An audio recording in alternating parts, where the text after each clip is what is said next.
dari Sekolah Kebangsaan Permata Damar. Kod sekolah saya ialah PBA 3005. Hobi saya ialah membaca. Buku yang paling saya suka ialah genre komik. Manakala cita-cita saya ingin menjadi jurutera dalam bidang pengkomputeran seperti ayah saya. Kawan-kawan, pada hari ini saya akan berbicara tentang buku yang telah saya baca, bertajuk Jangan Curi Lautan, Cita-Cita Aku. Cita-cita pun boleh dicuri? Siapa yang ingin mencuri cita-cita? Kalau anda ingin tahu, dengarkan bicara saya ini hingga ke akhirnya. Buku ini adalah hasil karya Jail Gizuma yang diterbitkan dari Kadokawa Gempak Stars. Pada mulanya, saya berpendapat bahawa buku ini adalah buku novel. Alangkah terkejutnya bahawa buku ini adalah buku komik yang diulas dalam bentuk novel. Buku ini mempunyai 229 muka surat dan 14 bab yang berkait antara satu sama lain.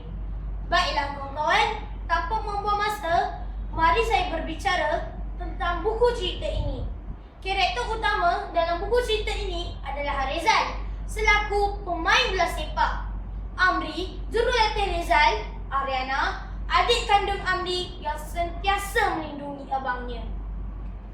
Cerita ini bermula dengan penampilan Rezal di dalam skuad Harimau Muda.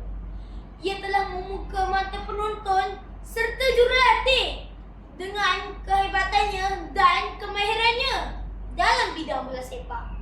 Apabila ia berlawan dengan Singapura, Rezal tidak mahu bekerjasama dengan pasukannya dan bersikap sombong. Ego ini memakan diri Rezal dan dipecat daripada pasukan tersebut. Rezal merasai kekecewaan yang sangat luar biasa. Harapannya untuk memasuki di dalam pasukan profesional punah sama sekali. Apabila ia kembali ke jejak asal di mana semua tentang pembelajaran bola sepak itu bermula, dia telah bertemu dengan Amri. Setiap kali Rezal melihat Amri, rasa bersalah menyelubungi diri Rezal kerana dialah penyebab kaki Amri patah semasa bermain bola sepak bersama-sama. Rezal juga melalui halangan yang hebat daripada ibunya kerana ibunya tidak suka dia menceburi bidang bola sepak. Seperti apa yang saya cakap tadi, Rezal sangat ego membujuk ibunya untuk membenarkan dia bermain. Tetapi Rezal fikirannya tiba-tiba berkecamuk kerana dia mendengar ibunya hampir kehilangan nyawa akibat dilanggar kereta semasa memegang kasak bola untuk dihadiahkan kepada dirinya. Rasa menyesal meresap di dalam sanubari Rezal. Keadaan ini membuatkan egonya dari hari ke hari luntur sedikit demi sedikit. Ego Rezal juga tercela apabila ia mendapati Amri lagi hebat darinya. Strategi yang disusun dan sukar diramal oleh pihak lawan. Hal ini membuatkan Rezal sedar bahawa bermain bola sepak haruslah bekerjasama, bukan mengharapkan bakat dari seorang pemain sahaja.